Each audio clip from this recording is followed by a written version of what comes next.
Following program is intended for listeners who are blind, have low vision, or another print disability that makes reading, holding a book, or turning a page difficult or impossible. The content is copyrighted by USA Today. For more information, please visit us on the web at nfradioreading.org. And the Niagara Frontier Radio Reading Service now presents a reading of articles and features from USA Today for Tuesday, January 6, 2026. Your readers today are Alan Blackburn and Jody. Venezuela's deposed leader Maduro enters a not guilty plea.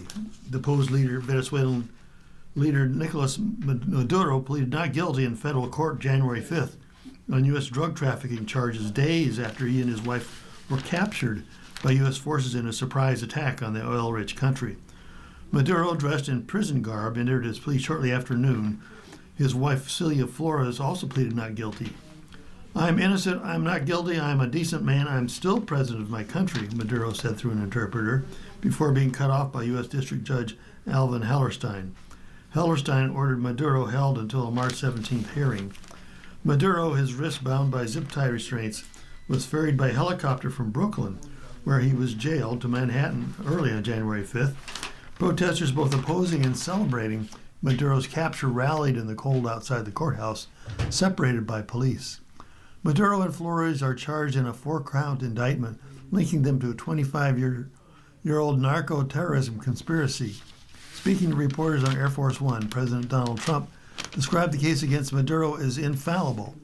Maduro has long denied involvement in drug trafficking. The attack marked a significant escalation against the South American country after months of rising tensions, threats, and oil tanker seizures. The military operation has drawn support from Trump's allies, but also bipartisan criticism, as some lawmakers have questioned the legality of an operation to seize the head of state of a foreign power. After Maduro's capture, the government of the South American country remains unclear, with Trump saying the United States is in charge of Venezuela, and Secretary of State Marco Rubio saying the focus remains on using leverage to force the oil-rich country to act in line with American interests.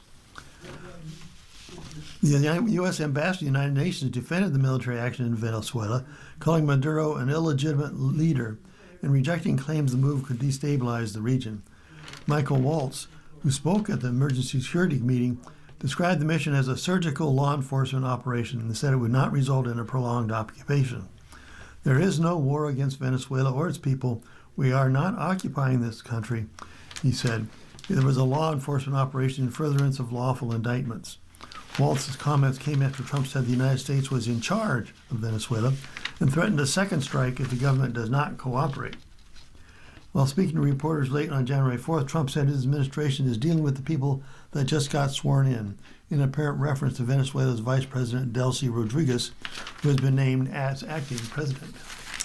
And now we have a couple in ICE custody. Only one of them has survived. The feds say the man received care, but his widow blames the detention for his death. An altar in Lucia Pedro Juan's modest home here pays homage to her husband of 25 years. There's candles and photos of Francisco Gaspar Cristobal Andres, surrounded by vases of daisies and lilies. A banner on the wall depicts him with his arms outstretched and Jesus at his shoulder.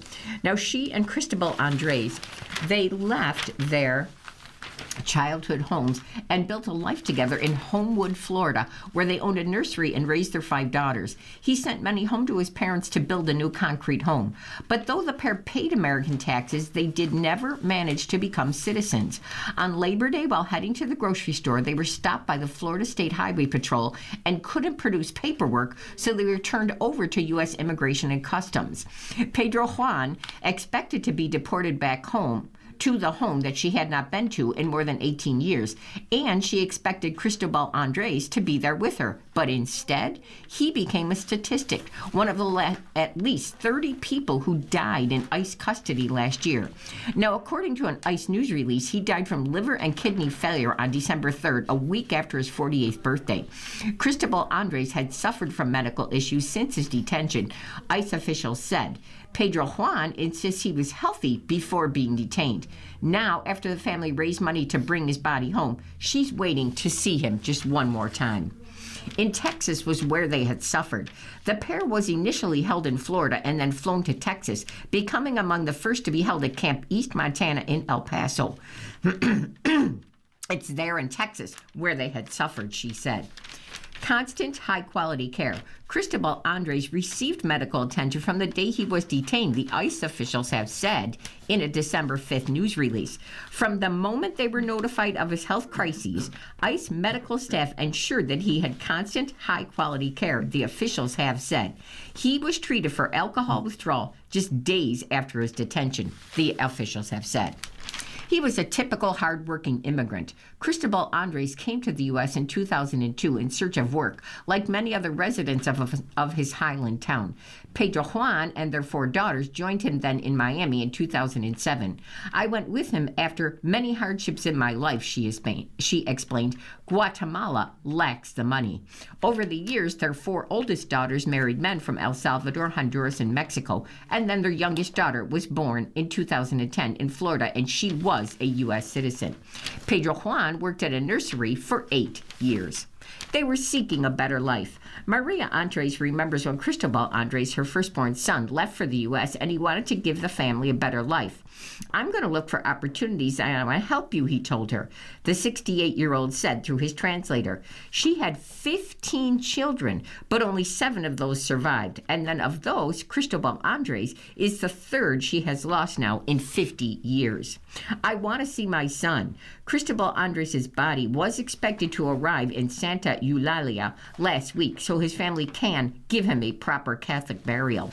And then meanwhile, Pedro Juan is worried about the daughters she left behind in America and is struggling to adjust to being a stranger in her own hometown. So much has changed. She calls her suffering in her husband's death an American tragedy. She stresses that her family members didn't come to harm in the U.S. They didn't come to harm the U.S. They weren't criminals who needed to be swept off the streets by that Trump administration. I hope the government or the ICE agents who detained us understand that we are people. We give our labor to the world, Pedro Juan said. The widow described her husband as a man who deeply loved his family and fought to provide for them. He was very hardworking, she said. May God give him peace. The Kennedys see their tradition tested. Stepping inside Kathleen Kennedy Townsend's Sunfield apartment is like stepping into American history. A letter from her father, Robert F. Kennedy, hangs in the hallway. Dear Kathleen, as the oldest of the Kennedy grandchildren, you have a special responsibility. Be kind to others and work for your country. RFK wrote his 12-year-old daughter 2 days after the assassination of his brother, John F. Kennedy. For members of the Kennedy clan, that sense of responsibility is being tested by one of their own. Health Secretary Robert F. Kennedy, Jr., Townsend's younger brother and a top member of President Donald Trump's administration. I would not say there's a lot of peace in my family, she says, alluding to the tragedies and scandals that have preyed on the Kennedy dynasty, including the assassination of her own father in 1968. This has certainly been true in 2025, the 100th anniversary of Senator Robert F. Kennedy's birth, which saw his namesake accused in the Senate confirmation hearing of spreading vaccine conspiracies and groping a babysitter, the release of government files on JFK and RFK assassinations, and mass firings and scientific turmoil at the Department of Health and Human Services.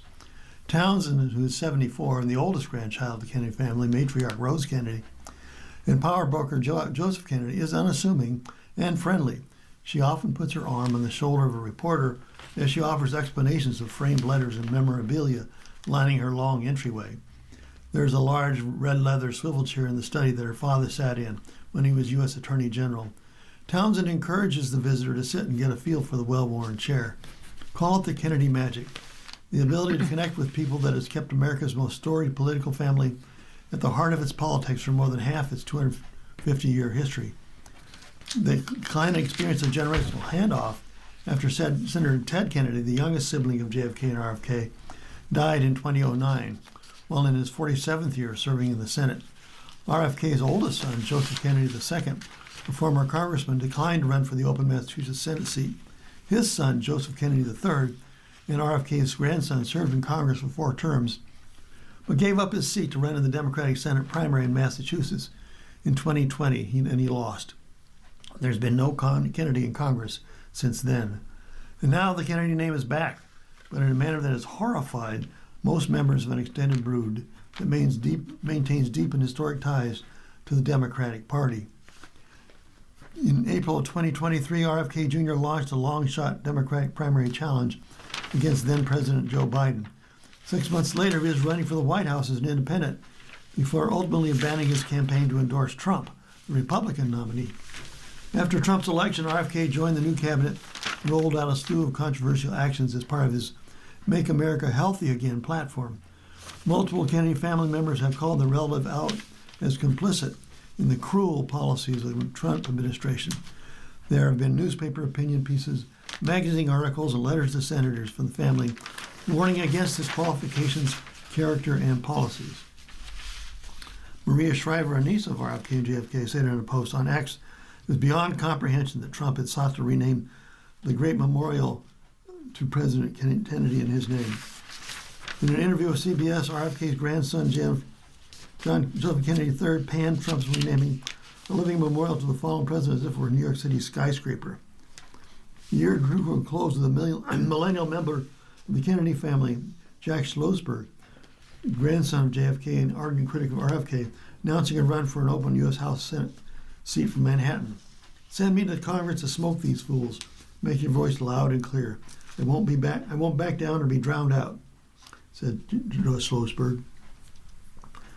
Rose Fitzgerald Kennedy's father, John Honey Fitzgerald, was elected a U.S. Congressman from Massachusetts in 1894 and later became Boston's first Irish-American mayor.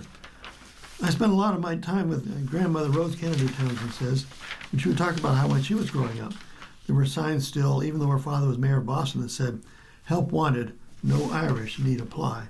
I think she passed that on to her children as well. What injustice feels like.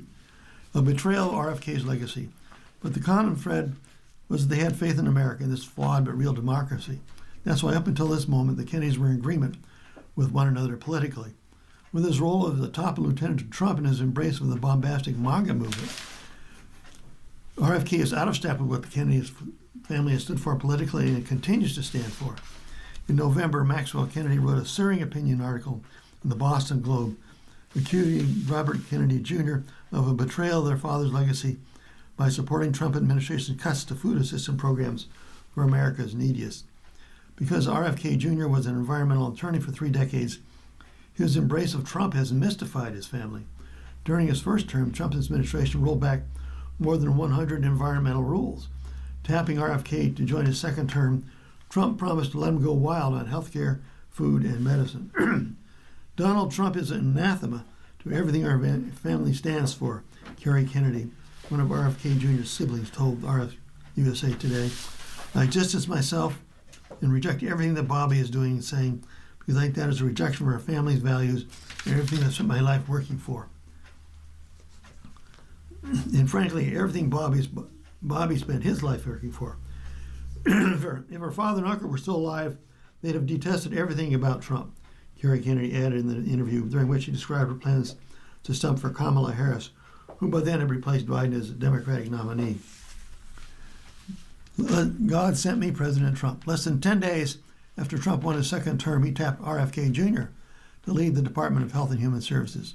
Kennedy's nomination faced fierce resistance from many in the scientific community over his promotion of unfounded claims about vaccines causing autism and antidepressants linked to school shootings.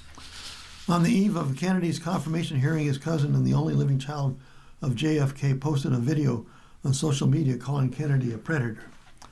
I've known probably all my whole life, Carolyn Kennedy said in the video, in which she read a letter to Senator to be voting on his nomination.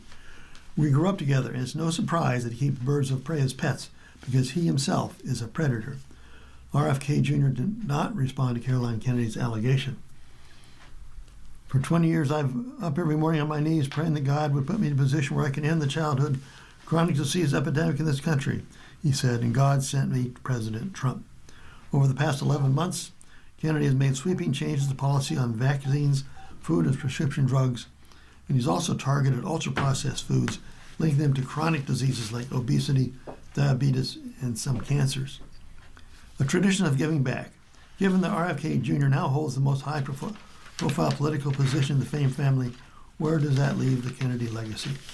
For her part, Townsend, a former lieutenant governor of Maryland, has made it her mission to advocate for strong regulations and accountability in the tech industry. She's an advisor for a nonprofit called Guardrail, now to help states develop AI regulations. The oldest of 11 children, Townsend was 16 when her father was assassinated.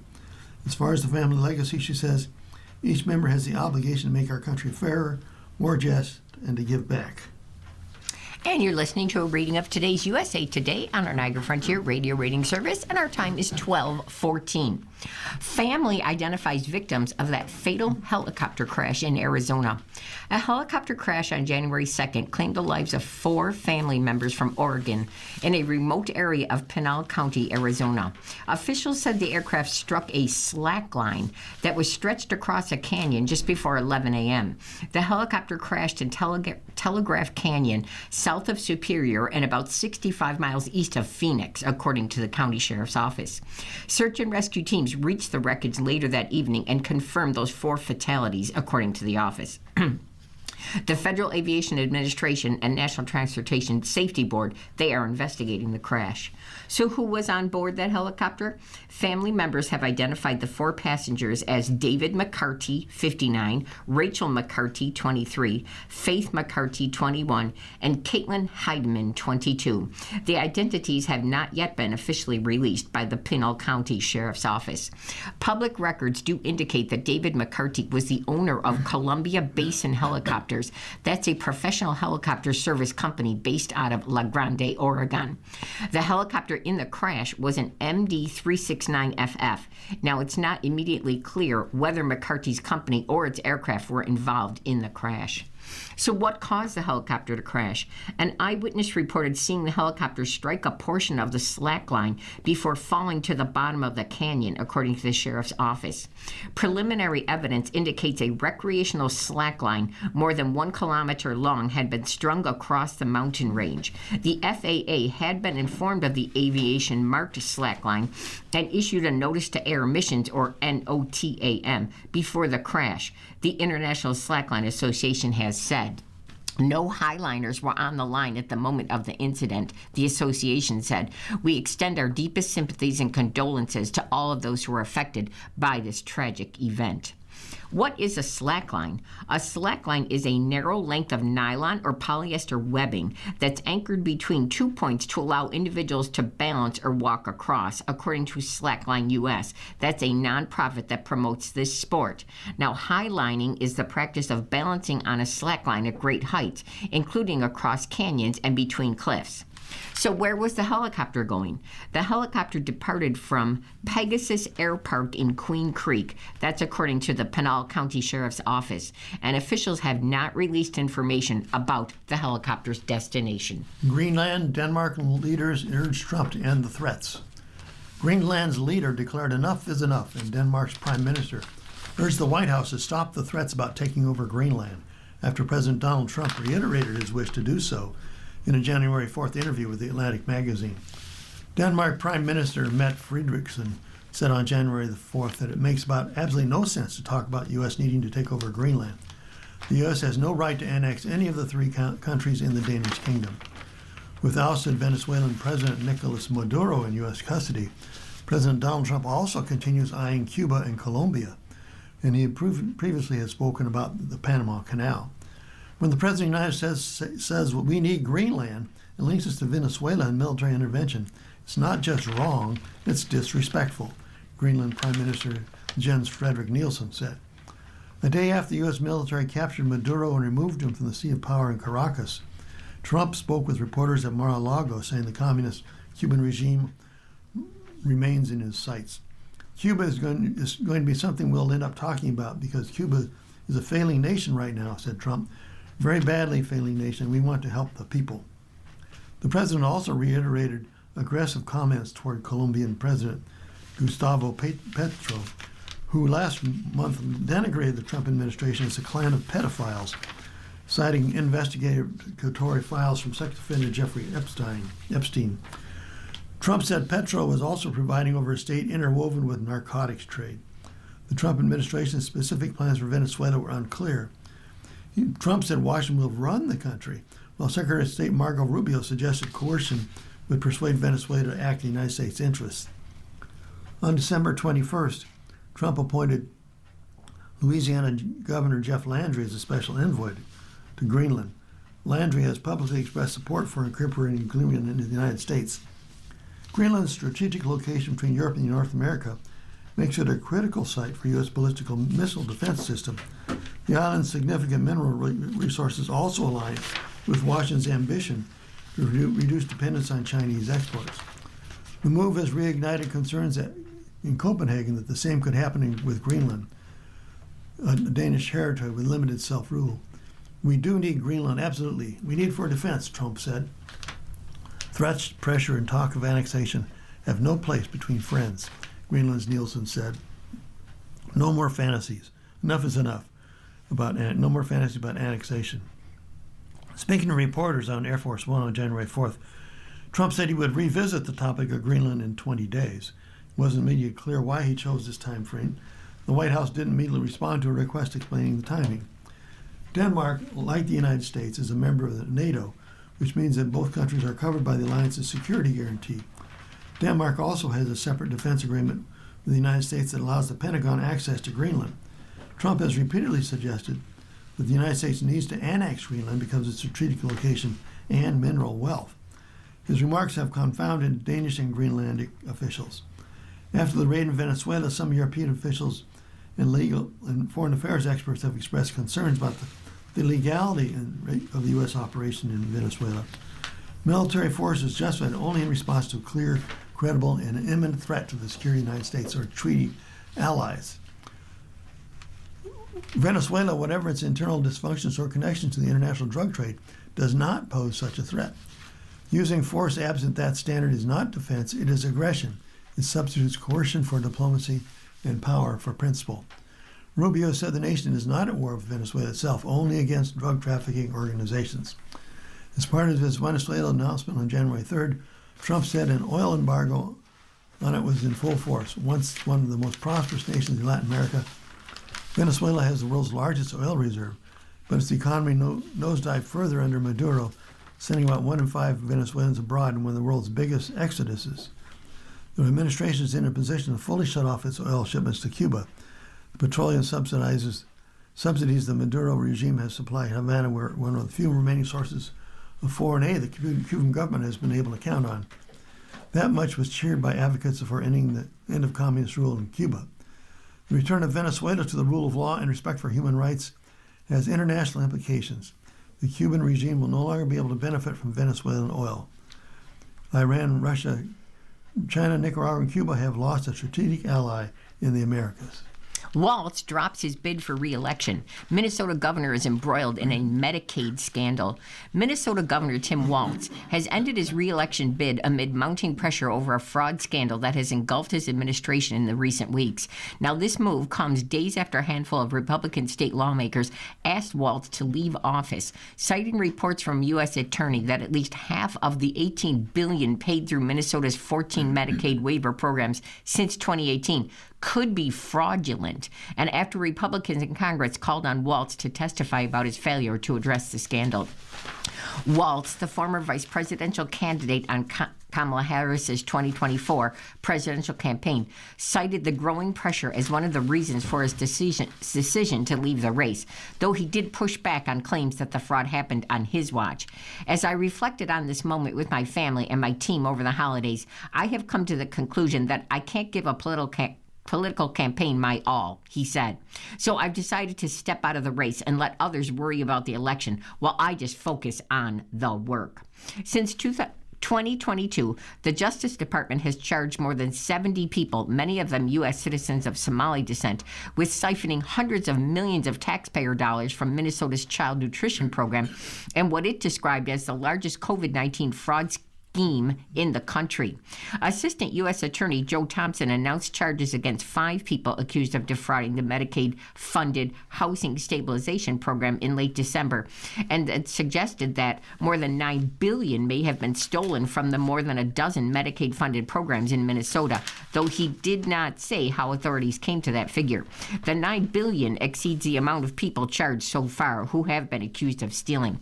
Waltz applauded the arrests on social media at that time, describing them as the strong action we need from prosecutors to put fraudsters behind the bars.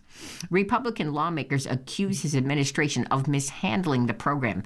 A viral video that was published at the end of 2025 by conservative influencer Nick Shirley added fuel to the growing outcry over this abuse. In that video, which has had more than 100 million views, Shirley visited multiple daycare centers in Minnesota that he alleged were abandoned despite having state licenses to serve the children. In response, FBI Director Kash Patel said his agency had surged resources to the state to investigate. The Federal Department of Health and Human Services said it was pausing child care payments to the state amid this controversy. Congress has called Waltz to testify. The House Oversight Committee has scheduled the initial hearing for January 7th. Now, in his statement, Waltz defended the actions his administration has taken to thwart and prosecute fraud and accused Republicans of politicizing this scandal. For the last several years, an organized group of criminals have sought to take advantage of our state's generosity. And even as we make progress in the fight against these fraudsters, we now see an organized group of political actors seeking to take advantage of the crisis. He argued his administration sought tools to combat fraud, fired officials, and jailed people who were found stealing from the state, among other actions. There's more to do. A single taxpayer dollar wasted on fraud is a dollar too much to tolerate, Waltz has said. But the political gamesmanship we're seeking from Republicans is only making that fight harder to win. Dog treats are recalled due to salmonella contamination. Dog treats are being recalled in 7 states due to possible salmonella contamination. Consumers Supply Distributing announced the recall on December 24th. The impacted products are the 4-pound bags of Country Vet biscuits, original meaty flavor, and 4-pound bags of Heartland Harvest dog biscuits, meaty flavor with chicken. The products were sold in stores in Colorado, Iowa, Kansas, Missouri, Texas, Montana, and Nebraska. Fortunately, not New York. Salmonella can affect animals eating the products, and there is a risk to humans from handling contaminated pet products, especially if they have not thoroughly washed their hands after contact with the food or any surfaces exposed to the products. According to the Food and Drug Administration's website, healthy people infected with salmonella should monitor themselves for the following symptoms: nausea, vomiting, diarrhea or bloody diarrhea, abdominal cramping, and fever. In rare cases, salmonella can result in more serious illnesses like arterial infections, arthritis, muscle pain, eye irritation, and urinary tract symptoms.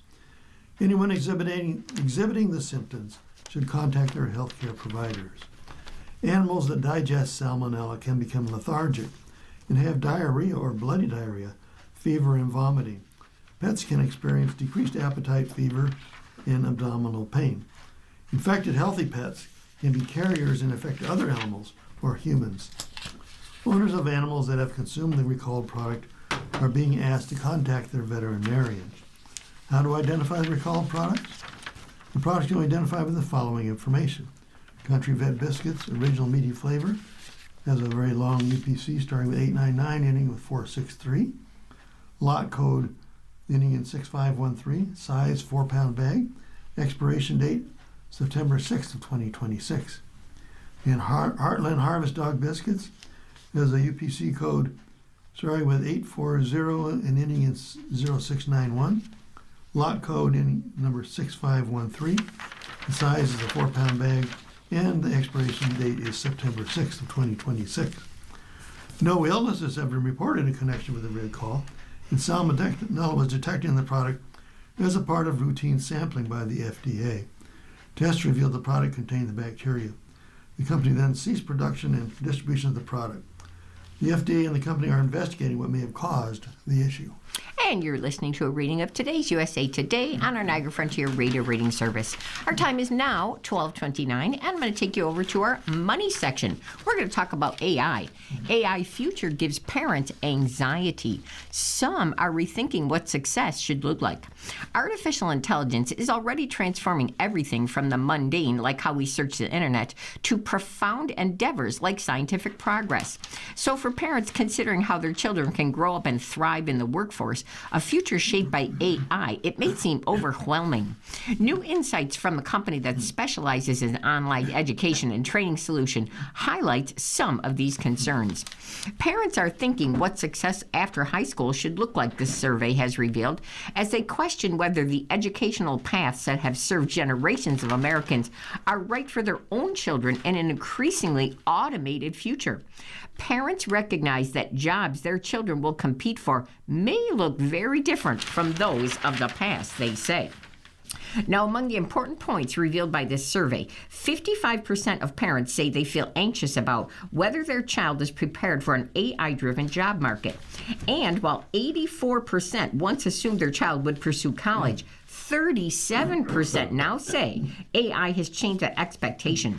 A whopping 89%, meanwhile, say that their child can build a successful long-term career without a four-year degree. Now, with that in mind, it may not be surprising that parents are considering college alternatives. Half say they are encouraging technical and/or digital skills, and 22% are exploring apprenticeships or certificates. 41% say they prefer immediate entry into the workforce. Now, in remarks shared with USA Today, Penn Foster Group CEO Kermit Cook, he acknowledged parents' anxiety.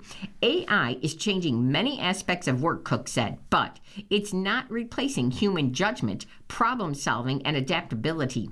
Education that builds those skills along with digital and technical capabilities, that helps the learners succeed in jobs with AI as a tool rather than as a threat.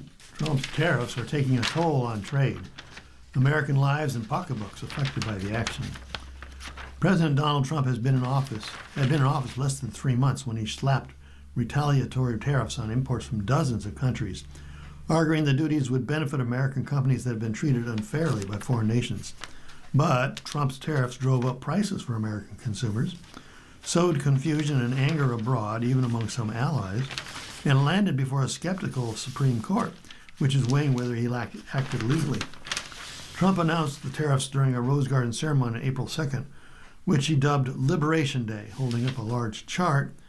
Trump said he would place 10% tariffs on imports from all countries and additional duties on 60 countries that he said are the largest contributors to the U.S. trade deficit, and that imposed the most significant barriers against American products. For decades, our country has been looted, pillaged, raped, and plundered by nations near and far, both friend and foe alike, he said. But now it's our turn to prosper. At least two countries, China and Canada, struck back. China, which had waged a long trade war with the United States during Trump's first term, responded to Trump's latest tariffs with countermeasures. Beijing imposed extra levies on all U.S. goods and curbed exports on some rare earth elements. By the end of the year, though, tensions showed signs of easing. China agreed in November to resume purchases of U.S. soybeans and halted its expanded curbs on the export of rare earth minerals, and the United States lowered some tariffs on Chinese goods. Trump said he would visit Beijing next April and host President Xi Jinping for a state visit to the White House later in 2026. Canada, one of the United States' top two trading partners, retaliated against Trump's tariffs by placing duties on billions in U.S.-made goods, including steel and aluminum products, computers, sports equipment, and certain cast iron products. The Canadian government removed the tariffs on many of the goods in September, but left in place the duties on steel, aluminum, and autos. Canadian businesses did their part to fight back. Tired of Trump's dismissive attitude toward their country, restaurant and bar owners and others in the food beverage industry yanked American products from their shelves, while a Buy Canadian movement took hold across much of the country. In Montreal and other cities, bar owners stopped using Kentucky bourbon in drinks like old fashions and substituted Canadian rye. Trump abruptly halted trade talks with Canada in October after Ontario's regional government aired a television ad that showed former President Ronald Reagan speaking negatively about tariffs. Canadian Prime Minister Mark Carney apologized, but trade talks between the two countries have yet to resume. And Trump drops tariffs on Brazilian coffee and beef. Trump's tariffs caused a spike in prices for American consumers, and the nonprofit Tax Foundation reported in October the tariffs had driven up retail prices by 4.9%. Other reports show that prices for some beef cuts jumped by 18.4% in September. A separate analysis released in October by the global investment firm Goldman Sachs concluded that Americans, not foreign exporters or overseas governments, are bearing the majority of the cost of the tariffs. U.S. consumers will absorb 55% of the tariff cost by the end of this year. Though Trump insisted the tariffs were not affecting food prices, he removed duties on more than 200 food products in November, including Brazilian coffee, beef, orange juice, and fruit. Are the $22,000 rebate checks coming? Trump has suggested that money raised by the tariffs could be returned to Americans in the form of $2,000 rebate checks. He initially floated the idea in July and has continued to dangle the prospects of rebate checks for several months, suggesting the two payments would go to low and middle income Americans and could arrive in the middle of next year. But analysts have warned that the tariffs won't raise enough money for rebates. The Tax Foundation estimates the tariffs will generate $158 billion in revenue during 2025 and another $207 billion in 2026. But the rebate checks could cost as much as $606 billion, double the amount of revenue the tariffs are expected to bring in, the organization said. The fate of Trump's tariffs rests with the Supreme Court, which is weighing whether he acted legally when he imposed the duties. During nearly 3 hours of debate on November 5th, justices questioned whether Trump has the power to impose sweeping tariffs on most imports. The Constitution gives Congress sole authority to set taxes, but Solicitor General John Sauer argued the duties imposed by Trump are a regulatory tariff, not a tax. At least 3 of the court's 6 conservative justices, Roberts, Gorsuch, and Barrett, sounded skeptical of the Trump administration's arguments. The 4th, Justice Kavanaugh, who sometimes has a swing vote in political divisive cases, appeared undecided.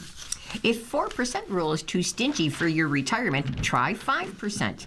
The 4% rule for retirement puts you at an austere budget in your leisure years. Even if you save $1 million, this 4% formula allows you only to spend $40,000 of your money the first year. But what if we said you could spend 5% or even 5.7%? Investment researchers have been playing around with this 4% rule, looking for ways retirees can safely spend more than 4 cents on every retirement dollar. What is this 4% rule in retirement? Under the 4% rule, you plan to spend 4% of your savings in the first year of retirement. Then you spend the same amount adjusted for inflation every year after that. Bill Bengen, a financial advisor, created this rule back in '94 as a simple formula to fund retirement. If you spend your savings at that rate, Bengen calculated that your money will last through 30 years of retirement. Is the 4% rule too conservative? If you follow this 4% rule to the letter, in a lot of cases, you can end up with a pretty large amount of money left after you pass away, Arnott said. For some retirees, well, that may be a good thing. The 4% rule is a great guidepost if you want to build a legacy for your heirs, or if you want a really big emergency fund, said Robert Brokamp, a senior retirement advisor and financial planning expert. But the typical American in the 55 to 65 age range has only about $185,000 in household retirement savings, according to a survey. Apply the 4% rule to $185,000, and you get $7,400 a year. That's not very much. Bengen himself continues to tinker with the 4% rule. He now assumes a retirement portfolio that is slightly less conservative, 55% stocks, 40% bonds, 5% cash, and has invested in a wider variety of assets. Actual spending. Now, the tweak, it's based on research that shows retirees generally spend less money as they age. Under the actual spending strategy, you can safely start out spending 5% of your retirement savings, and then in each subsequent year, you can take last year's figures, adjust it for inflation, and then reduce it by 2%. Forgo inflation. In a simple tweak, you follow the same basic formula as the 4% rule. If your portfolio loses value in a given year, well, you just skip the inflation adjustment in the next year. Guardrails. This strategy gets more complicated. It's based on the 4% rule, but you adjust your spending according to how the market performs. Let's say you withdraw 4% of your $1 million in savings, or $40,000 in 1 year. Then in year 2, you take out $40,000 plus an inflation adjustment of 3%, so $41,200. Now, if you divide that total by the balance of your savings, which has grown to $1.4 million in the bull market, the result's about 2.9%. So that's where this guardrail kicks in. If your new withdrawal percentage is 20% or more below its initial level, then you reward yourself with a 10% raise. Instead of $41,200, you now can spend an additional $4,120. So this guardrail, it applies in a down market too, though. If your new withdrawal rate is at least 20% above its initial level, you can take a 10% pay cut. Now, this guardrail method, it allows you to start retirement at a spending rate of 5.2%. Constant percentage. Now, the tweak to the 4% rule is mercifully simple. Every year in retirement, you withdraw the same percentage of your savings. To avoid huge reductions in how much you're allowed to spend, this strategy comes with a floor, that's in quotes, a floor. Your spending, it never dips below 90% of what you withdrew in the first year. This constant percentage method allows a retiree to safely withdraw 5.7% of their savings right at the start of retirement. And last, they have the endowment method. This is a variation on the constant percentage method. To smooth out your spending, you use a 10-year average of your retirement portfolio as a basis for calculating your annual withdrawal. In year 1, you withdraw a percentage of your portfolio as it was valued at the end of that previous year. Then, each subsequent year, you add 1 year of portfolio value to the average. After 10 years, you use a 10-year average to calculate subsequent withdrawals. Now, this method, too, it allows you to start retirement with a withdrawal rate of 5.7%. Most of the strategies outlined in Morningstar's 54-page report allow retirement savers to spend a bit more, Arnott said, if they're willing to be flexible with their spending. You're listening to a reading of today's USA Today on the Niagara Frontier Radio Reading Service. The time is 12:41, and we go on to ask Johnny. That's Johnny C. Taylor, the columnist for USA Today Human Resources. And titled article is When Political Viewpoints Clash in the Office. Question. A co-worker of mine has strong political and social views that they often post about online. I disagree with many of their viewpoints and frankly find some of them offensive. Am I required to work with this person, or would it be okay to me to ask not to be assigned to the same projects? Asked Malik. And the answer, says Johnny, I often say this. We're more diverse than we've ever been, and yet more divided. In today's polarized world, you will undoubtedly work alongside people with opposing political or social views. And honestly, I don't think that's a bad thing. One of the most overlooked yet vital forms of diversity is diversity of thought. Not everyone will think like you, and that's okay. And yes, opposing views can feel uncomfortable or even offensive at times. I get that. But discomfort is not the same as mistreatment, and is not by itself a reason to avoid working with someone. Here's the distinction. At work, we evaluate people based on behavior, not beliefs. If a colleague is professional, respectful, and in line with company policy, then even if their online posts make you cringe, they haven't violated any workplace rules. That said, boundaries absolutely exist. The line is crossed when someone's conduct at work becomes disrespectful, harassing, intimidating, discriminatory, or disruptive to the team. And that's where human resources should and must step in. Because civility isn't a nice to have, it's a job requirement. SHRM research shows U.S. workers experience or witness more than 70 million acts of workplace incivility every day. And most of it comes from people who let personal differences overshadow professional responsibility. But before you think about asking for a reassignment, do a gut check. Ask yourself, has this person treated me unprofessionally at work, or do I simply disagree with their views? Human Resources handles those two situations very differently. Now, if you discover your colleague isn't violating workplace policy, that doesn't mean you should let resentment build. There's still practical steps you can take. Start simple. Unfollow them online. Yes, even on LinkedIn. Just because you work together doesn't mean you need to consume their content. You're not paid to increase their follower count, but you are paid to work together respectfully. Once you remove unnecessary friction, remember this: we have far more in common than we think. So focus on what unites you, not what divides you. At SHRM, we put that idea into action. I once challenged 2 employees who were clashing politically to have lunch together on SHRM's time. They accepted, and guess what? The tension faded. They discovered common ground beyond politics. So now that's a standard practice. We'll pay for 2 colleagues to have lunch as long as it's 2 people who don't know each other well. At the end of the day, you don't get to choose your coworkers, but you get to choose how you show up.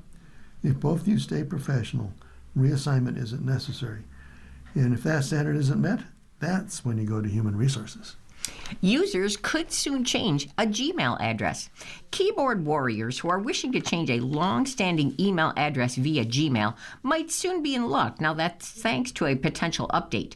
Some users of that email platform could get a chance to replace their @gmail.com address with a new one without having to lose their data and services, according to an update to the Hindi version of Google's account help page, CNBC has reported. Though there has not yet been a public announcement of this policy, here's what we know. What is a Gmail email address update? Now, according to a translated version of the Hindi support page, the change feature is rolling out gradually to all users. Therefore, this option may not be available to you right now. The English version of the page, however, says if your account's email address ends in @gmail.com, you usually cannot change it. USA Today did not immediately receive a response to its request for comment from Google. Now, on the Hindi version of this page, steps are listed on how to change your email address, including starting with checking whether your account is eligible to be changed. According to the page, users with the last part of their Google account email address as gmail.com, they can replace that email address with a different email address that does end with @gmail.com. So, will past Gmail data be saved? According to the webpage, the policy allows users to change their address but continue to keep their past email along with their new one. Users will receive emails at both email addresses, and the data will be saved in the Google account. It won't be affected, including their photos, their messages, and their past emails. Your old Google account email address can be reused at any time. However, a new email address for the Google account cannot be created for the next 12 months. With the last part, gmail.com, you also can't delete your new email address, according to the page. And users will be able to sign into other services and platforms like Gmail, Maps, YouTube, Google Play, and Drive with either of the email addresses. Now, still, it was unclear when or whether this update will hit the global markets. The tech company has not released a news release on this policy. Yes, Wi-Fi networks help with security. Wi-Fi passwords, we want them. We ask for them, we share them. Our devices make sharing these logins easier than ever, sometimes just by being near someone who's trying to connect to your network. Your device is on. But there's a better option. Give your guest access to a guest Wi-Fi network instead.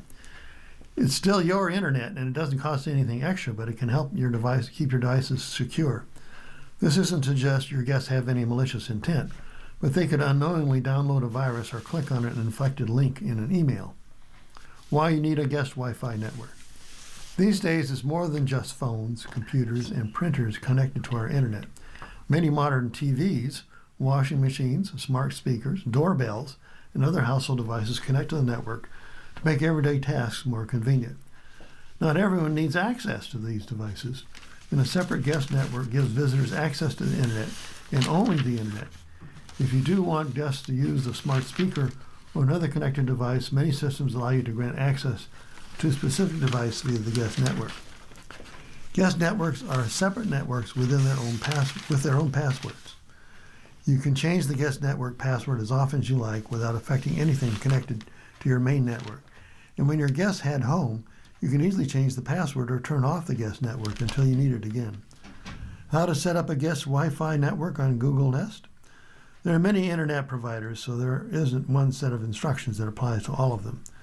A good place to start is your provider's app, usually under Network Settings. If you can't find an option for a guest network there, try a web search that includes the name of your internet service provider. To create a guest Wi-Fi network on a Google Nest, 1. Open the Google Home app and tap on your Wi-Fi device. 2. Tap Network Settings. This may be hidden under Device Settings gear icon. 3. Tap Guest Network. 4. Toggle it and create a network name and password. 5. Tap the devices you want to share on the network, if any. And 6. Tap Save and it's ready to share. You can toggle it off or change the password anytime in this menu. Well, a little extra time here. Here's a story about Erica Kirk's pain getting the attention of the grief police. Grief is unpredictable. It's messy, and it can feel like a roller coaster. It's also a highly individual experience. Mental health experts say no two people grieve exactly alike. So why do some get so judgmental about how others grieve? One of the latest public figures to come under this kind of security is Erica Kirk, whose husband, conservative activist Charlie Kirk, was shot dead on a college campus in Utah in September. Since then, many online have been picking her apart her every move. Experts say judging someone's grief or grief policing stems from a belief that there's a right way to cope with a loss. That belief can vary among individuals and communities. Well-meaning people who try to control another person's grief may misunderstand that grief is a singular experience or may be unwittingly trying to assuage their own discomfort. Grief policing is feeling like you have the right to decide how someone grieves, said psychotherapist Stephanie Sarkis. Someone's grief may not look the way that someone else expects it to look or thinks it should look, but it doesn't mean it's inappropriate. Erica Kirk and why some people judge grief so harshly. Since Charlie Kirk's death, commenters have devoted entire internet threads to analyzing Erica Kirk's facial expressions and examining her outfits. To the grief police, no way of grieving is satisfactory. The grief police feel like we are grieving too long. We're not grieving enough. You feel like we're not grieving enough? We're crying too much. We're crying too little. Author and grief expert David Kessler previously explained to USA Today, we're too angry or we're not angry enough. Kirk has commented on the pain she's been going through, describing it as vast and unpredictable. There's no linear blueprint for grief, she wrote on Instagram in October. One day you're collapsed on the floor, crying out the name Jesus in between labored breaths. The next, you're playing with your children in the living room, surrounded by family photos, feeling a rush of something you can only attempt to define as divinely planted and bittersweet joy as a smile breaks through on your face. Kirk is not the only public figure who's had to deal with the grief police. Chrissy Teigen and John Legend did, too, after Teigen shared pictures from their hospital documenting the couple's rare off moments after the death of their baby son Jack in 2020. So did Ashley Judd, who got backlash online for not immediately sharing that her mother, Naomi Judd, died by suicide. Grief policing takes many forms. It includes judging someone's behavior, as well as judging and precipitating the event.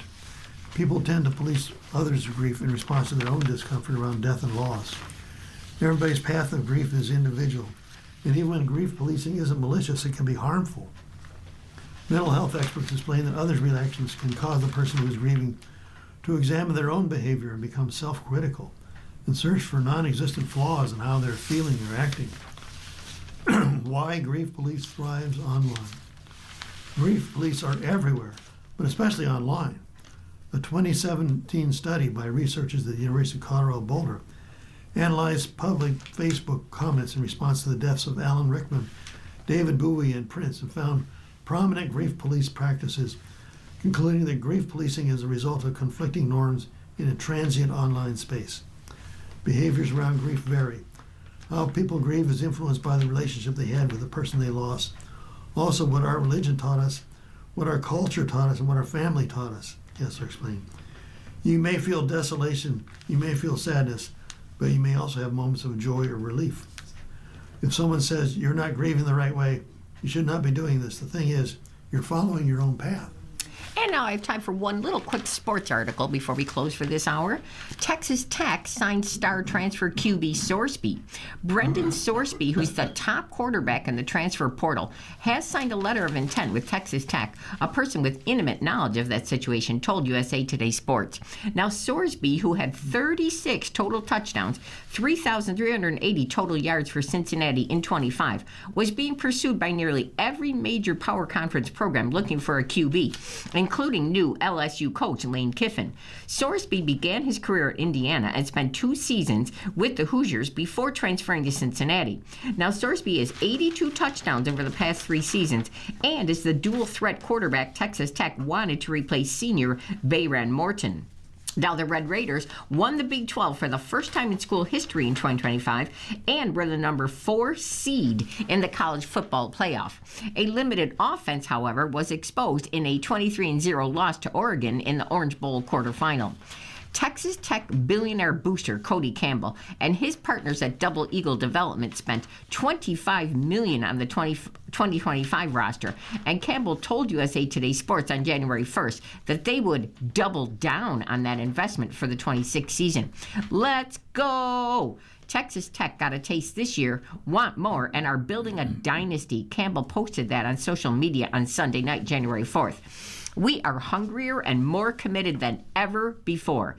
Each Texas Tech player will be surrounded and supported by an elite cast of teammates, a sound culture and program, and a solid and stable coaching staff, the best facilities in the country, and the most passionate and committed fan base in America. Now, Sorsby is a critical beginning to this investment. He has thrown for 7,208 career yards. He had 60 touchdowns and rushed for 1,305 yards and 22 touchdowns. We'll hear more from the sports after this break. You're listening to a reading of articles from USA Today for Tuesday, January the 6th. That's the Three Kings Day in Latin America, on the Niagara Frontier Radio Reading Service. We'll return for more readings after this short break. Your readers today are Alan Blackburn and Jody.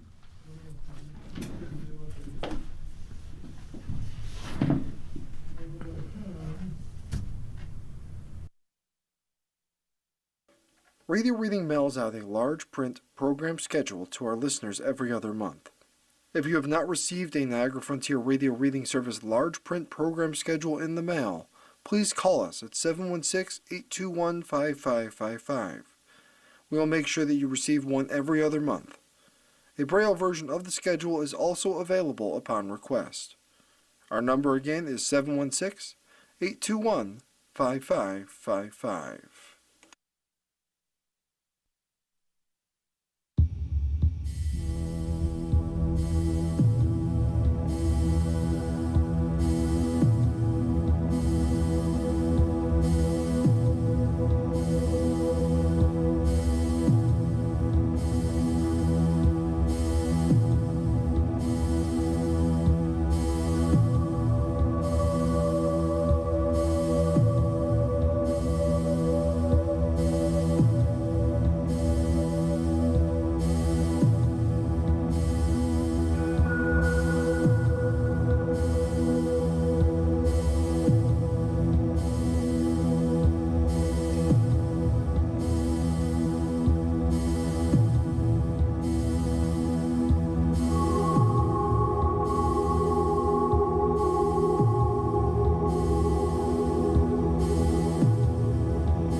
continue now with our reading of articles from today's issue of our USA Today. And again, your readers today are Jody. And Alan Blackburn. And I'm going to take you right into our sports page. My first article is Rodgers just what the Steelers needed.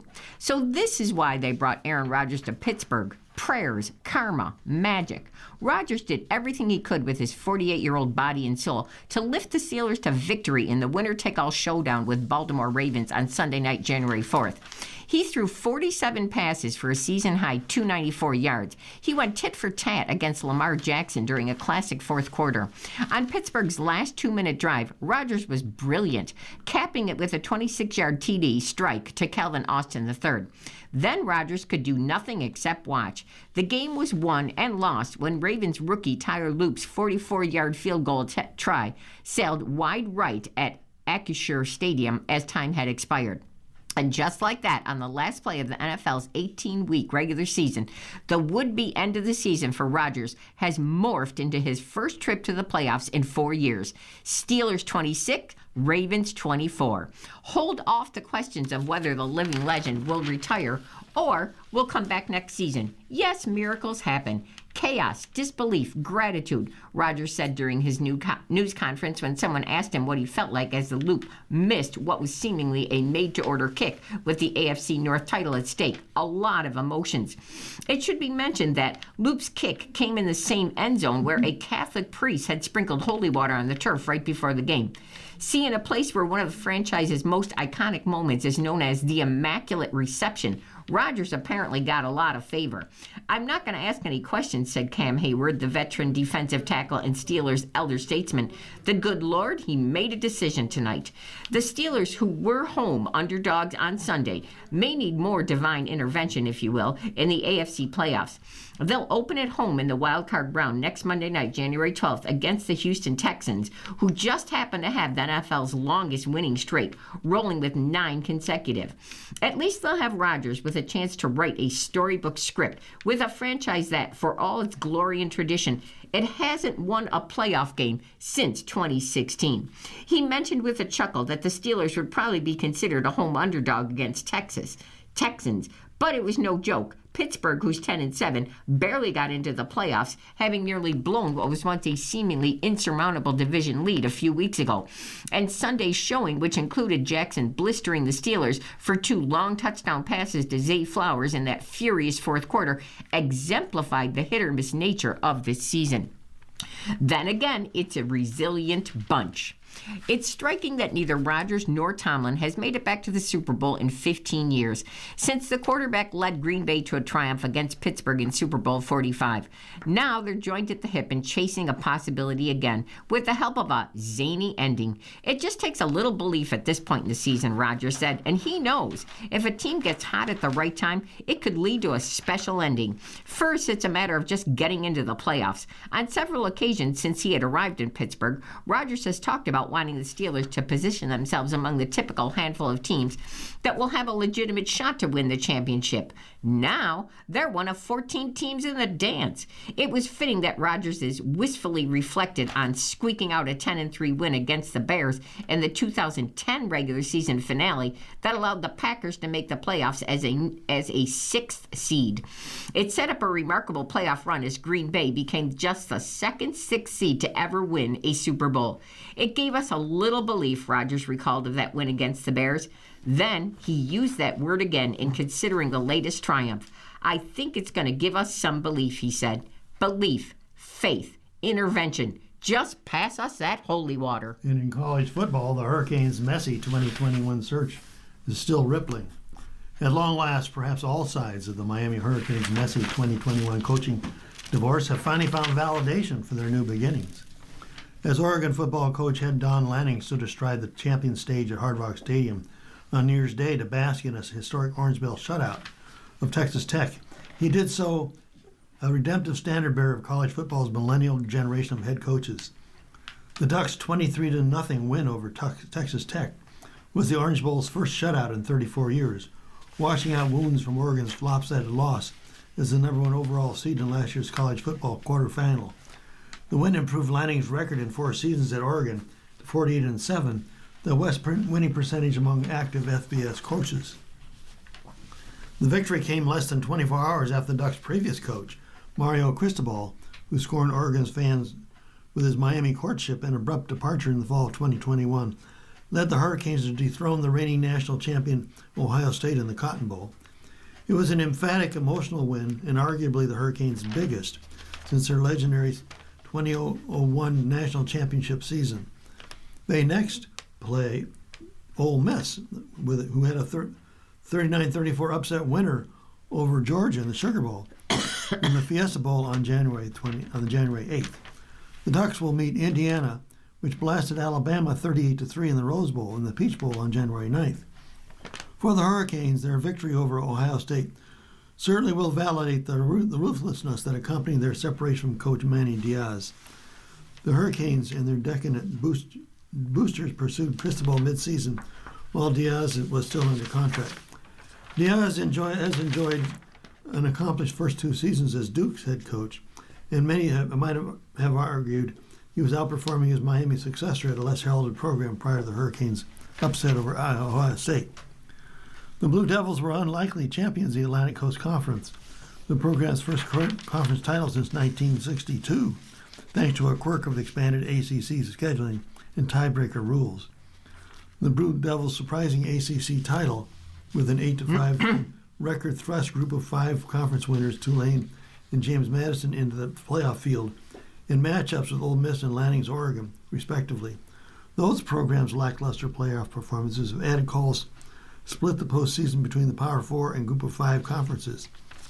Miami's scandalous mid-season pursuit of Cristobal has in many ways been overtaken by Lane Kiffin's in-season exit from Ole Miss. In college football's litany of other issues with name, image, and likenesses and player transfers. After all, Cristobal's Ducks were successful, but not necessarily elite and no longer in contention for a national championship at the time he left to return to his alma mater. Perhaps, though, the faithful of Ole Miss and other jilted programs can find solace in Oregon's rising standard under Lanning, whose elevation to head coach from Georgia defensive coordinator was first triggered by coach's mid-season promiscuity. A wide open net. He took care of top basketball players. Now they want to save his life by seeking stem cell donors. As Ed Lacerte started to fight for his life, the calls and the messages, they just flooded in. Magic Johnson reached out. So did Paul Pierce, Isaiah Thomas, Ray Allen, and Kevin McHale. Lacerte, who's the athletic trainer for USA Basketball, who previously worked for the Boston Celtics from '87 to 2017, has spent decades patrolling the sidelines and prioritizing the health and safety of basketball players. So when Lacerte was diagnosed this fall with acute monocytic leukemia, the athletes let him know that they would take care of him too. Every video coming in is saying how much he's helped them, and this is their opportunity to give back and show their love and support for him. To beat cancer, Lacerte needs an act of selflessness. He needs a blood stem cell transplant.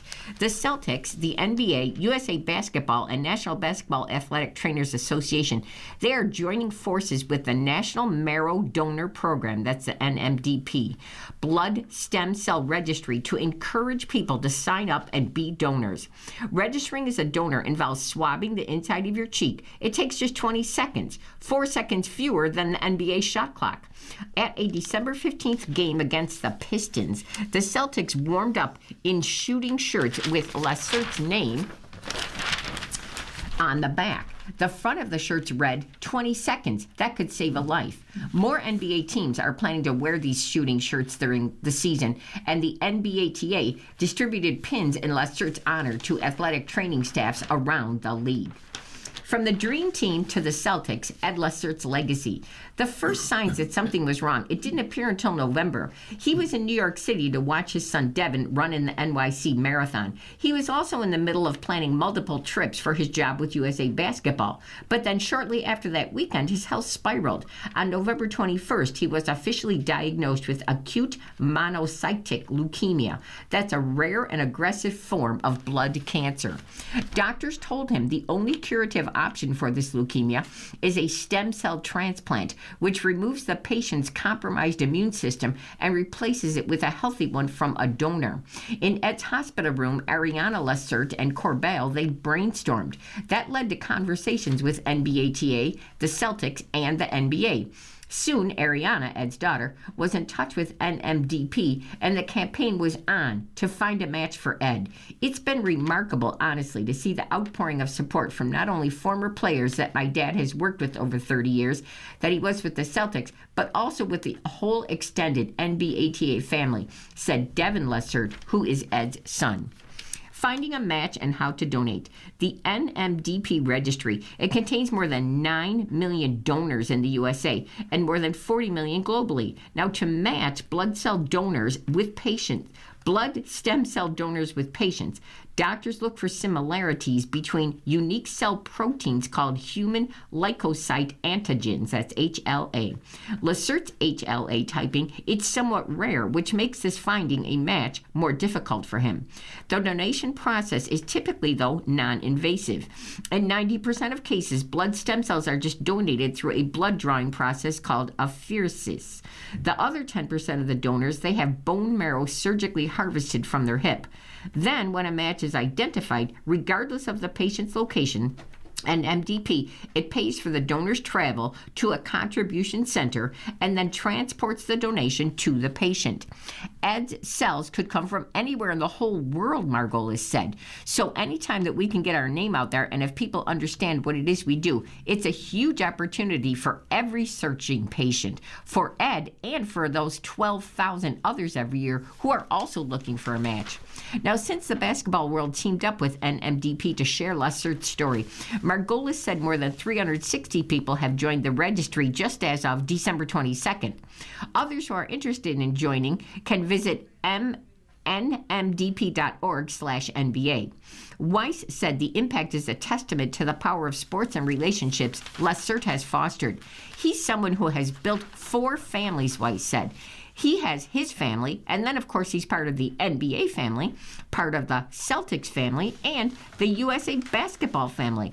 I think that the threads from the time when he was with the Celtics, just how long he was with them, and what those teams meant to the league, that's obviously impactful. That expertise, that leadership, and the way he works with people, is just a high-character person that has been recognized over and over in all these different areas. Now, while his family gathered in his Massachusetts home to celebrate the holidays, Ed Lessert spent Christmas at the Massachusetts General Hospital, where he is now receiving chemotherapy. Once the treatment is finished, he will be eligible to receive a blood stem cell transplant. Ideally, we can find a match for my dad, Ariana Lessert said, but I think a legacy that he's so proud of, in addition to his incredible career, is the ability to help save so many others' lives. You're listening to a reading of today's USA Today on the Niagara Frontier Radio Reading Service. The time is 1:13. Colts GM Ballard and Coach Steichen will return. Steichen. The Indianapolis Colts believe the promise the team showed in an 8-2 start is worth at least one more look. Colts owners Carly Ursay-Gordon and Casey Foyt and Kalen Jackson are keeping general manager Chris Ballard and head coach Shane Steichen for another year, a source told Indy Star, likely betting on the promise the 2025 team may show before injuries derailed the season. The Colts tumbled down the stretch, losing 7 consecutive games to end the season, after an electric start to become the first team in 30 years to miss the playoffs after opening the season at 8-2. Under Ballard's leadership, the Colts have made the playoffs only twice in 9 seasons, and haven't won an AFC South championship, and haven't made the playoffs in 5 years, a drought that has left fans frustrated. Steichen, hired for his offensive mind, has shown promise at times while navigating ongoing inconsistency at quarterback, but he has a 25-26 overall record and hasn't made the playoffs in 3 seasons. But this Indianapolis team felt different. For 2.5 months, this Colts team seemed destined to put an end to all the negative streaks, prompting Steichen to say after Sunday's 38-30 loss to Houston that he still believes in the direction his team is heading. That's how I feel about it, he said. Obviously, we showed signs early in the season that we were pretty darn good, and we had some unfortunate circumstances, but that's part of the league. You have to overcome those circumstances. The Colts finally struck gold at quarterback after years of acquiring players who failed to live up to their potential. Frustrated by Anthony Richardson's inconsistency and injury history in his first 2 seasons, Indianapolis Colts signed former starter Daniel Jones in the offseason to provide an open competition for the starting job. Bucking public opinion, Steichen made the controversial decision to start Jones at the end of the training camp and immediately reaped rewards, finding a quarterback whose obsessive approach to preparation mirrored his own. Fully unleashed as a passer, Jones completed 68% of his passes for 3,100 yards, 8.1 yards per attempt, 19 touchdowns, and 8 interceptions in a surprising season. But injuries derailed the Indianapolis offense. Bring to mind what Irsay Gordon said last June when she was asked if 2025 was a make-or-break season for Ballard and Steichen. Well, I'll have to look at all these factors, Irsay Gordon said. I mean, if we had all these injuries decimate, knock on wood on that. I'm just saying there were so many different directions the season could go. Jones emerged from the bye week with a fractured fibula in his left leg, an injury that limited the offense for 2 weeks, before he tore his right Achilles tendon, ending Jones' season in the middle of a playoff race. Indianapolis did not have an option to turn to its number 2. Richardson, who started 15 games in his first 2 seasons, had suffered a severe injury to his right eye during pregame warm-ups before the Colts beat Arizona in October, forcing Richardson to have surgery to repair a fractured orbital bone and visual complication that cost the young quarterback the rest of the season. Without any good options available, Steichen and Ballard decided to throw one last Hail Mary by signing 44-year-old Phillip Rivers after 5 years away from the NFL game. Rivers played better than expected, giving Indianapolis a chance to win in all 3 of his starts. The Colts' defense was also compromised by injuries to its most important players. Indianapolis lost defensive tackle DeForest Buckner, the team's defensive leader, and its only difference-making pass rusher, to a herniated disc in his neck a week before the bye. And although Buckner returned to the lineup against San Francisco, he was forced to have season-ending surgery. The Colts had been aggressive at cornerback, signing Charvarius Ward in free agency, and then making a blockbuster trade to get Sauce Gardner at the deadline, only to see Ward play in just 7 games due to concussions and lose Gardner after 2 starts due to a calf injury. Indianapolis had built its defense around those 3 players. Without them, the Colts collapsed down the stretch, unable to help the offense, missing its top 2 players at the game's most important position. You have to overcome those circumstances, Steichen said. That's where you have to learn and grow when you get in those situations. Again, you learn from them, and you're like, hey, here's how we have to win now with the circumstances we have.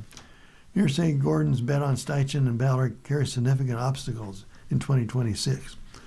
Jones tore his Achilles tendon at the beginning of December, meaning he will be only 9 months removed from the injury when the 2026 season opens.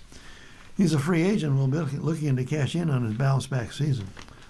Buckner's injury carries significant long-term implications, and the defensive ends around Buckner need a dramatic overhaul due to the disappointing performance of Ballard's high investment at the position, led by Laitu Latu and Kwity Paye.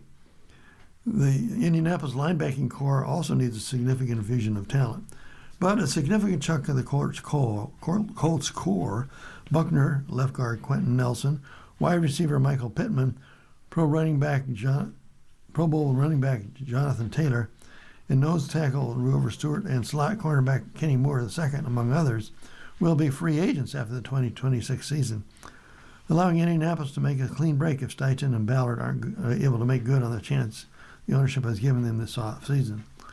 Ultimately, Irsay Gordon and the rest of the Colts ownership decided the problems of the team's 8-2 start was the franchise's best chance to snap its playoff drought and get headed in the right direction in 2026. MLB offseason, it has been agonizingly slow. Groundhog Day might be a month away, but in baseball free agency, Groundhog Day has been going on for the past 64 days. Virtually every day is the same. Rumors are floated. Teams check in. Teams check out. And most of the top free agents, well, they still remain unsigned. The top free agent starting pitchers outside of Dylan Cease haven't signed, and there are countless others looking for jobs, or at least contract offers to their satisfaction. So what in the world is taking so long in this slow drip of free agency? The key word, it's just methodical. I just don't see any urgency, they said. So USA Today Sports canvassed a handful of executives and agents who came up with these top 5 reasons. First is reason number 1. Big market teams, besides the Blue Jays, are yet to swim deep in free agency. The Blue Jays have spent $337 million this winter in free agency, signing 4 of the 15 free agents who have received contracts of at least $30 million. The New York Yankees have spent $29 million. The Boston Red Sox, who remain the favorite for Bregman, have been active on the trade market but haven't spent a penny in free agency. There are 21 teams who have spent less than $60 million this winter, including big market teams like Chicago Cubs, Red Sox, Yankees, San Francisco Giants, Texas Rangers, and the LA Angels. Major markets are waiting for another market in the same market, the agent said. When you do that, you lose. Now here's reason number 2. Teams exploring trades before spending big on free agents. The Miami Marlins are listening to trade offers for starting pitcher Edward Cabrera, with the Yankees, Mets, Cubs, and Orioles all still showing interest. The Milwaukee Brewers, they're still listening for offers on ace Freddie Peralta.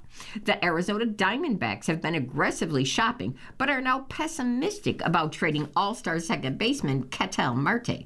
No one has come close to meeting their price. And if Marte is still aboard, Bregman is definitely out of the D-backs' plan. Reason number 3, bullpens took priority. I've never seen anything like it, one veteran GM said. Relief pitching was everyone's first priority, it seems like.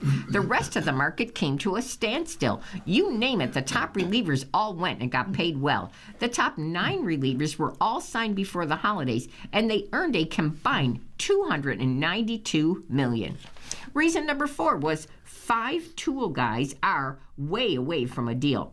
Schwarber received a 5-year, $150 million contract from the Phillies, but he was in such demand that even the Pittsburgh Pirates and the Cincinnati Reds were in serious pursuit, with the Reds even willing to offer more than Schwarber told them it wasn't necessary. Then, meanwhile, Tucker, Cody Bellinger, Bregman, and Bichette all remain unsigned, with no indication that any of them are close to a deal. It's been such an abnormality than in the years past, one executive has said. And finally, reason number 5 they have, this may be the new normal. Really, the advent of free agency, it should be in January, not November, for the stars of the game. Everyone always waits for free agents' price tags to plummet, or at least for the years to drop. And then nothing ever seems to get done until close to spring training or even in March. Bryce Harper and Manny Machado were 2 of the biggest stars in the winter of 2019, and they had to wait till the spring training before they got the deals they desired. Bregman didn't sign his 3-year, $120 million contract with the Red Sox until spring training last year, in which he opted out. Now he waits for a 5- or 6-year contract. Players, they have learned to be patient, knowing that at some point, some team will blink. In my opinion, executives really struggle as far as the decision-making now, one agent said. They just collect so much more information and then figure out how to utilize it. So now that the holidays are over and everyone's back to work, will the free agent floodgates now open? Not so fast. This is salary arbitration week, with teams and players exchanging salary arbitration numbers on Thursday, January 8th, which will consume most of their time. Maybe next week. Here's a column by Jarrett Bell. The Falcons are back in an all too familiar spot. This is Atlanta football Falcons. Run it back. It's too bad that doesn't mean Raheem Morris will get a shot at third season as the Atlanta Falcons head coach.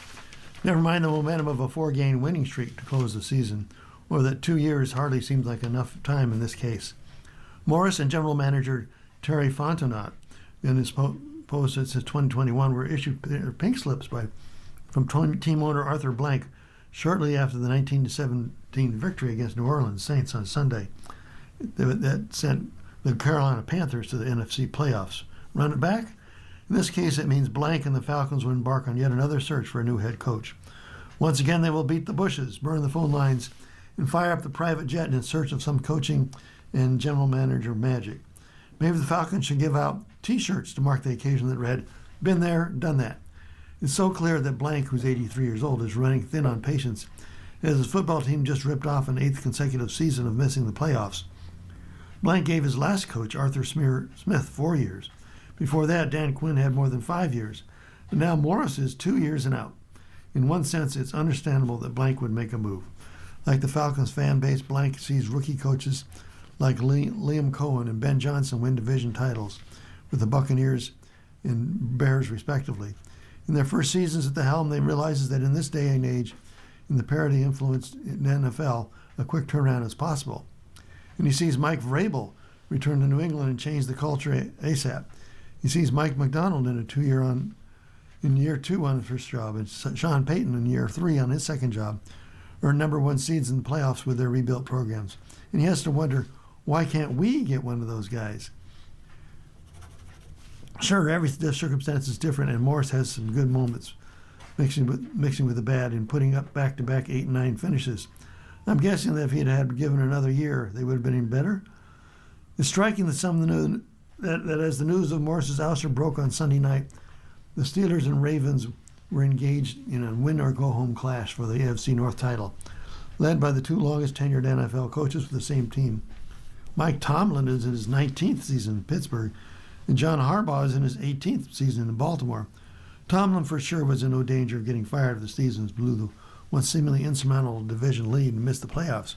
When fans chanted, fire Tomlin during an embarrassing loss against Buffalo in late November, the response from the team, according to the media, was that if Tomlin didn't return for a 20th season, it would be his call. It reminds me of a chat I had with Steelers owner Art Rooney II, tapping into the philosophy that has resulted in just 3 head coaches since 1969, who were Chuck Noll, Bill Cowher, and Tomlin. Like his father, Dan, Art is not one to blow it up after a down year or in response to outside noise. Blowing it up means starting over. The alternative is to make key changes in key positions among assistant coaches and players and retool from there. You can argue that the Steelers can freshen that approach, given they haven't won a playoff game since 2016 and haven't been to a Super Bowl in 15 years. Then again, another argument is that they've never had a single losing season on Tomlin, and more often than not, are at least in the hunt to compete. The Falcons, on the other hand, tend to blow it up. And this time, it goes beyond the coach. Fontenot has acquired some prime talent, including dynamic back Bijan Robinson, but the GM apparently drove the pursuit to sign quarterback Kirk Cousins as a free agent in 2024, which cost a guaranteed $100 million, weeks before drafting Michael Penix with a first-round pick. And now we have women's basketball, the unrivaled 2026 season preview. Can Rose repeat? Will Buckers excel? The 2026 unrivaled season tipped off on Monday, January 5th, with more teams, competition, and prize money. The Miami-based 3-on-3 league debuted in 2025 with 3 million viewers its opening weekend. Unrivaled highlighted some of the best players in the WNBA with game-winning shots, historic dunks, and an intense one-on-one tourney. The league's co-founders, WNBA stars Nafisa Collier and Brianna Stewart, came up with this idea as a way to keep the players stateside during the off-season while improving their skills and staying in shape. Unrivaled did more than get players ready for another WNBA season. It helped grow women's basketball. So here's a preview for the 26 Unrivaled season, including a look back at 2025 and a sneak peek at what lies ahead for the team rosters. Can you give me a refresh on Unrivaled's debut season? Here are some of the top storylines from 2025. The first one is the Lunar Owls' dominance. No team had a better regular season than the Lunar Owls. The club was loaded with talent, including Nafisa Collier, Alicia Gray, and Skylar Diggins. Next headline was Nafisa Collier winning the one-on-one tournament. Collier is one of the best one-on-one players in the WNBA, so it wasn't shocking to see her elite two-way skills transfer to the Unrivaled. And then third one was Rose BC winning their first title. Rose had a rough start, opening the season with a 1-4 record. However, in a month or two, the club found its stride thanks to the heavy lifting from all its top 3 players. Then, what about the 2025 Unrivaled End of Season Awards? Here's a look at the players who stood out in the first season of the 3-on-3 league. MVP, Lunar Owls forward Nafisa Collier. Defensive Player of the Year, Rose forward Angel Reese. Coach of the Year, Lunar Owls' head coach DJ Sackman. First team All Unrivaled, the Lunar Owls forward Nafisa Collier. Rose guard Chelsea Gray. Laces guard Kayla McBride. Second team all unrivaled, Lunar Owls guard, Skylar Diggins Smith.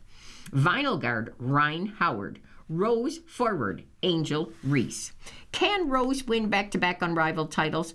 Winning another championship could prove to be an uphill battle for the Rose. The club is returning all 2 starters this season. However, operating without one of them, Angel Reese, that could prove challenging. What are the changes for the Unrivaled Season 2? Here's a list of the key changes Unrivaled made for its second season. They're on bullet points. Here's the first one. Unrivaled expanded from 6 to 8 teams. There will be a tour stop in Philadelphia where the Breeze, Phantom, Rose, and Lunar Owl clubs will play 2 games. Players will compete in a $50,000 free throw challenge. Back-to-back games have been eliminated by adding a 4th night of games. More than 75% of unrivaled athletes are signed to multi-year deals or extensions. Which players could be primed for breakout seasons? More than 20 new players have joined Unrivaled. Breeze forward Cameron Brink missed 2025 while recovering from an injury. Phantom guard Kelsey Plum chose to forego the 25 season. Both should thrive in Unrivaled and need to be on the early list of breakout candidates. Brink also believes rookie Paige Brookers could be posed for a huge season. Her mid-range game is really going to tear people up, but also she's actually a great defender, which I think she doesn't get enough credit for. Here's a list of the other players who could have huge seasons. They have missed guard Veronica Burton, 3-time FIBA 3x3 medalist, then Hive guard Kelsey Mitchell, first in the WNBA in made 3-pointers, 111, and finally they have the Lunar Owls guard Rachel Banham, 7th in WNBA in made 3-pointers, which was 86. You're listening to a reading of today's USA Today on the Niagara Frontier Radio Reading Service. The time is 1:31, and it's on to the lifestyle section. Hometown hospital redo, let waterworks flow. Aaron Napier sheds some tears in the upcoming season of Hometown. Among their projects for the 10th installment of HGTV's renovation series, which runs Sundays at 8 Eastern Time, the husband and wife overhaulers redo a maternity ward to give patients a 5-star hotel experience, Aaron says in her interview with USA Today. The hospital in Laurel, Mississippi is part of our family story, says Aaron, who's 40 years old. The designer, daughters Helen and May, and other relatives were born in the ward, and the experience proved super emotional for the pair. I cried like an idiot at the reveal, Aaron says. I'm so embarrassed by this.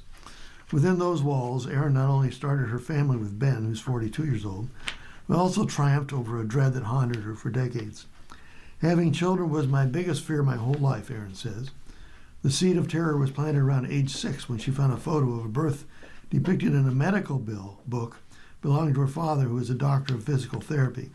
And so from then on, I was really scared, Aaron says. And so having our kids was huge because we were becoming parents. I had defeated one of my biggest fears in life there. Today, Helen is 8 years old and May is 4, and the latter recently graduated to a big girl bed from her antique twin that can no longer host the family's nightly tradition. For a year and a half every night, we climb into May's bed because she goes to bed 30 minutes before Helen, Ben says, and they read. All 4 of us in a twin bed, and a twin bed's not big enough for me. The full-size bed would undoubtedly be more comfortable for the 6'6" host, but the milestone is a challenging transition for Aaron. That was tough, taking apart the crib, which Ben built in a season 2, and has been 8 years.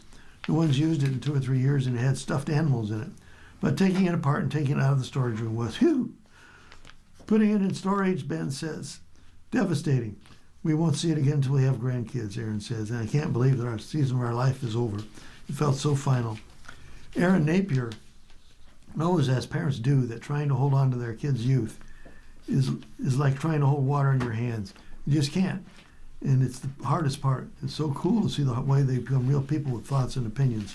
Ugh, parenting, man. And here's a picture of Ben and Aaron Napier. He's 6'6" with a real bushy beard. He's a big man. Standing next to him, Aaron Napier comes up to his shoulder, and she has a nice-looking dress with a floral pattern on it, which a very low plunging neckline. And now we're going to talk music. John Fogerty shares secrets to his longevity and honoring the music. John Fogerty's catalog is ripe for residencies. As the voice of Creedence Clearwater Revival classics like Bad Moon Rising, Proud Mary, and Fortunate Son, and the engine behind a prolific solo career, Fogerty could play a Bruce Springsteen circa 1979 length show and still not have time for every well-worn hit. This energetic singer-songwriter-guitarist is 80. In a chat with USA Today, Fogerty revealed his favorite guitarist, how he keeps his voice in robust form, and what he does to honor the music. So here's the first question. This will be your third residency in Vegas. How do you spend your downtime when you're there? His answer is, I spend a lot of time practicing my guitar. I'm still very engaged in that process. It's just fun. I'm much better at practicing now. I'm able to find things I want to get better at and then charge them. Next question. Who do you listen to who isn't in your comfort zone? His answer is, when all the metal and hair bands in the 80s came along, starting with Eddie Van Halen, that was way over my head. It took me 20 years to try to crack the code of his playing. I have much respect for the way Eddie played. Question, did you ever meet Eddie? And he says, I did. At least on one occasion. It was at a wedding. All of Van Halen was there. And who among current guitarists impresses you? He says Billy Strings. He's certainly the one that everybody sees right now. But I also have to mention Jerry Douglas. He's my absolute idol. Next question. Have you caught any other residencies in Vegas, or have you been to the Sphere? Oh, yes. My wife and I saw the Eagles, and that was something. They have so many great songs.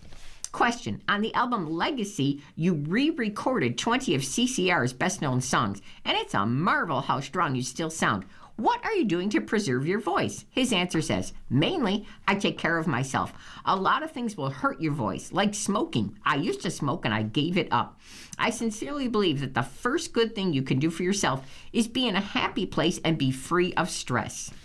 Last question. You mentioned taking care of yourself physically. What do you particularly do? He says, I get enough rest, recognizing that you're human, especially now. Not so much when I was 20, he says. I don't want to feel that I was wanting in front of an audience. That would make me feel so guilty, so I don't let that happen. And diet, that's a big thing. Coffee is very bad for your tummy, so when I'm touring, I have to give that up. I suffered years ago with acid reflux, which is a diet thing and can hurt your vocal cords. It's really important to me. I run into people more casual about it now, but I want to be able to sing and I want to have energy. I honor the music and I think of all the people I admire and hold them in my head. Like I'll think about the Beatles and go, they'd be mad at you if you acted a fool and then you showed up and you couldn't sing. And they have a very excellent picture of him. He's leaning against a very old vintage truck, and he has a beautiful dog in front of him. He's smiling, wearing jeans and a flannel shirt. And it reads, John Fogerty just completed a stint in Las Vegas. His residency, called Live in Las Vegas, is set to return to the Planet Hollywood Resort and Casino March 18th, and then the 20th through the 21st. Amazing. 80 still doing that? Wow. Here's a story about the movie Hamnet. Young stars say dual casting in Hamnet was meant to be. In many ways, Noah and Jacoby Jupe are just ordinary brothers. Growing up, they loved playing with lightsabers, Mario Kart, and Dungeons and Dragons. Noah also introduced his sibling to a ton of movies, such as the wistful Spirited Away. I remember watching Fly Away Home with You, Noah, who's 20 years old, says on a recent Zoom call with Jacoby, who's 12. That was like my childhood film. So when Jacoby got old enough, I was like, okay, I think he's ready for that now. Oh my God, I cried, Jacoby recalls with a grin. I was like, why did you show me that movie? This awards season, the British brothers are similarly making audiences weep with Hamnet, which is now in theaters, an historical fiction drama about William Shakespeare, played by Paul Mescal, and his wife Agnes, played by Jessie Buckley, and the profound grief that inspired his play Hamlet. Noah plays the Mad Prince of Denmark in a cathartic stage production that ends the film. And Jacoby will reintroduce you to tears as Agnes and William's ill-fated son Hamnet, who bravely succumbs to the plague. Off-season, the eloquent preteen has been charming moviegoers at film festivals and Q&As over the past few months. I hate to say it, Noah cheekily concedes, but for someone who is so annoying at home, I'm incredibly impressed by how smart, how funny, and how honest all of Jacoby's answers are.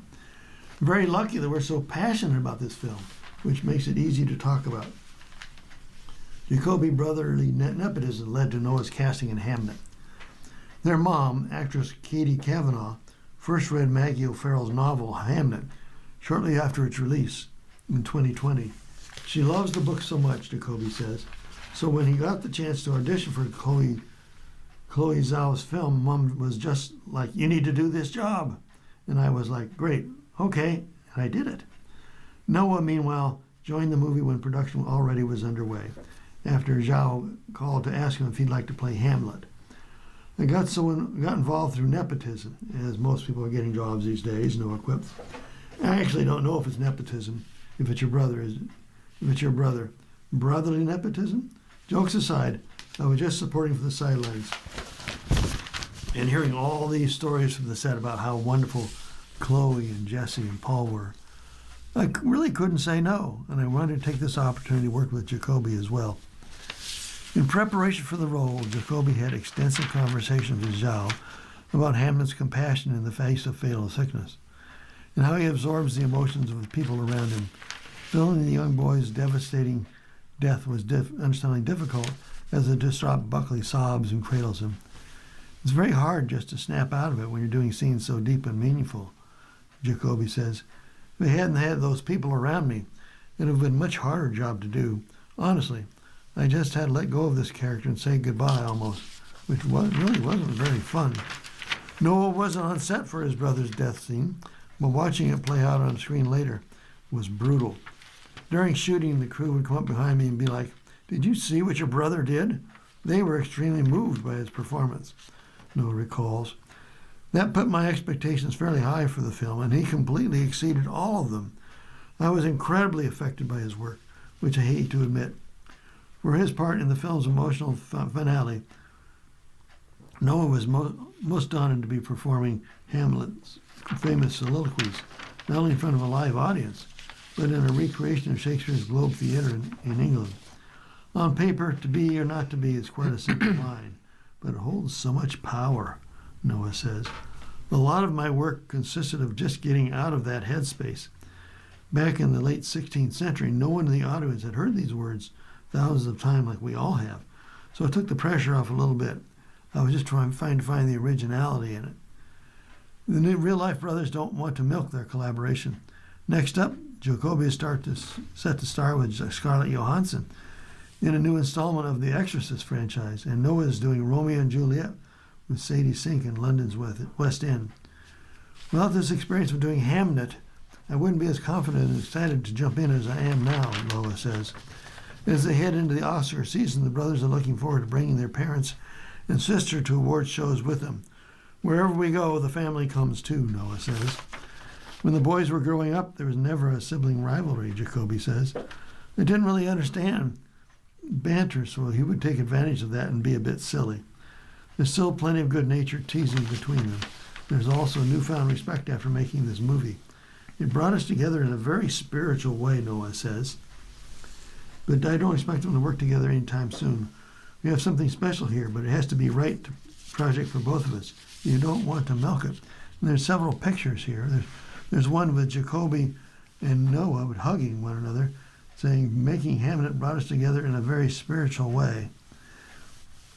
And Noah's the older boy and Jacoby the younger. And here's a picture of the selfless Hamlet, Jacoby Jupe, played by Jacoby Jupe, making a harrowing sacrifice in Hamlet, the Oscar hopeful. And he's quite young looking, he has a sort of blondish hair. And Noah Jupe, another picture, Noah Jupe plays Hamlet in an intimate production that helps the bard and his wife heal. And you're listening to a reading of today's USA Today on our Niagara Frontier radio reading service. Our time is 1:43. We're still in lifestyles, and I'm going to take you to movies. Director Cameron says Avatar Fire and Ash, it could be the finale. Now, this is a spoiler alert. They're going to talk about the major details of the ending of this movie, so don't listen if you haven't seen it yet. His web connects them all. Going into Avatar Fire and Ash, we wouldn't have expected for the story to revolve so prominently around Spider, who's played by Jack Champion. It's a potty-mouthed human teenager with an affinity for loincloths and blonde dreadlocks. Surprisingly, this spunky wannabe warrior becomes the most consequential character in this third and possibly final movie of this blockbuster franchise. He's not our most fantastic character, but Spider, he's the glue, filmmaker James Cameron says. All of the plot lines, they intersect through him. So, how does Avatar Fire and Ash end? Now, in the film's third act, Jake unites various Na'vi alien clans to fight the Sky People, aka the armed forces from the Earth, who have come to colonize the planet of Pandora. Now, through the power of Awa, the divine force of Pandora, Kiri and Spider, they help summon colossal ocean creatures that aid the Na'vi in winning the battle against these humans.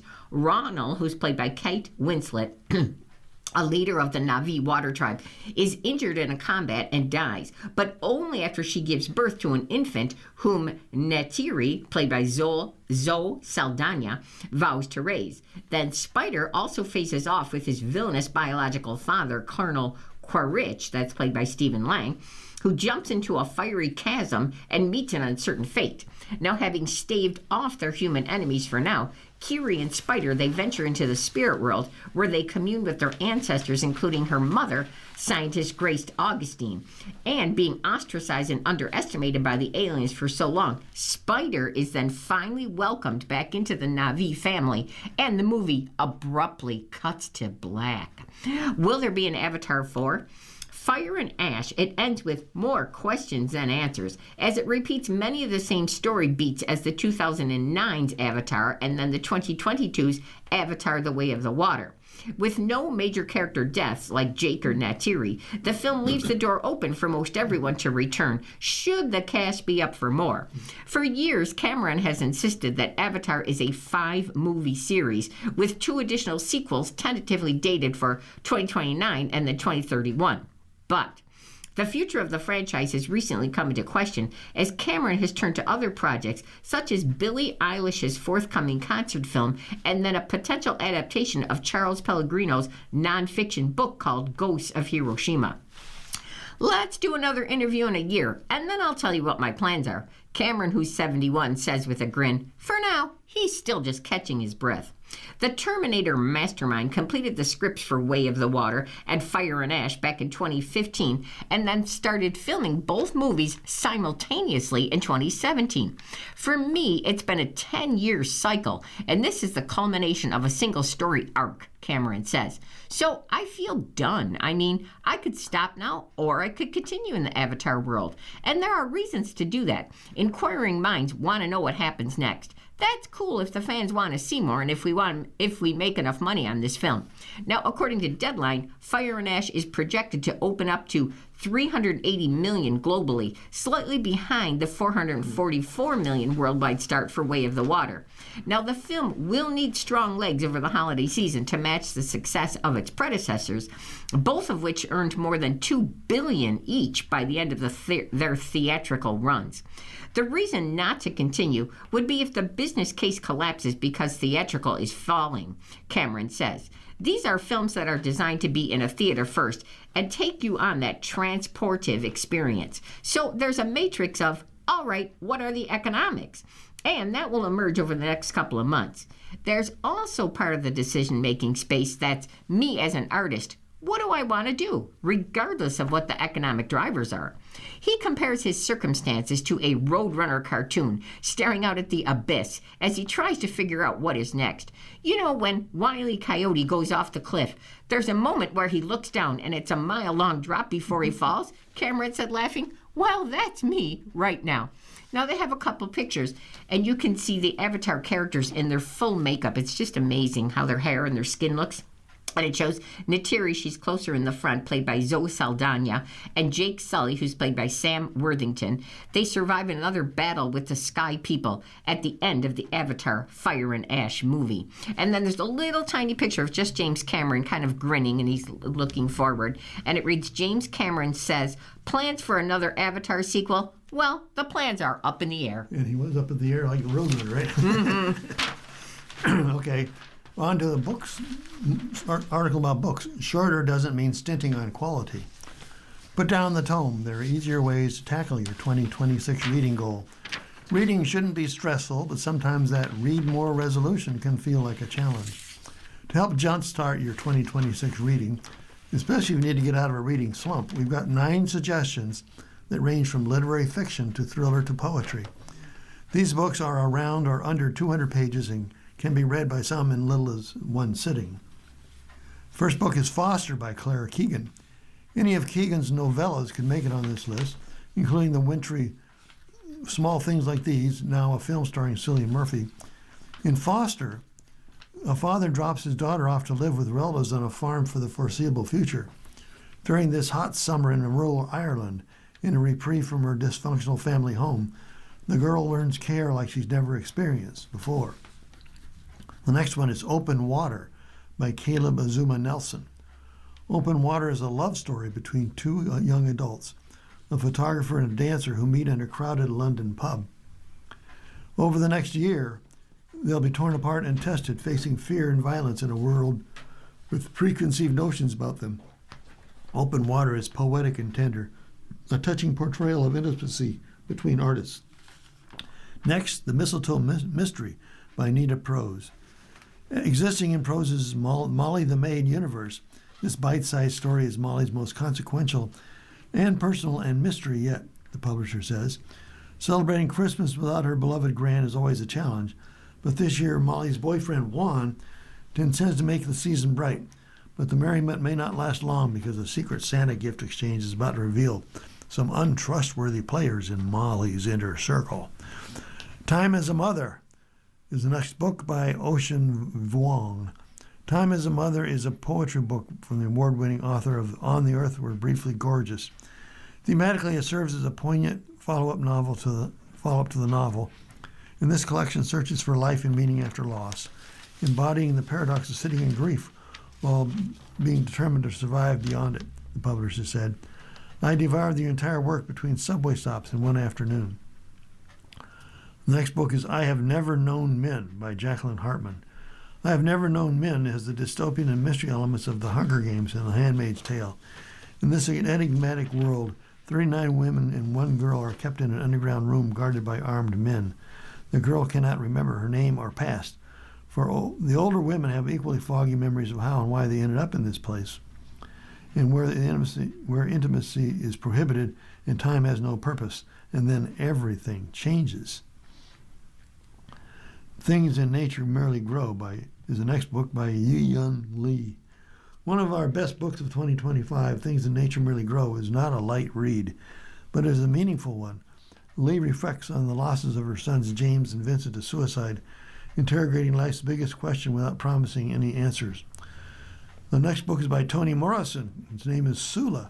In Sula, 2 girls, the daring Sula and the well-mannered Nell, grow up together in a small town in Ohio.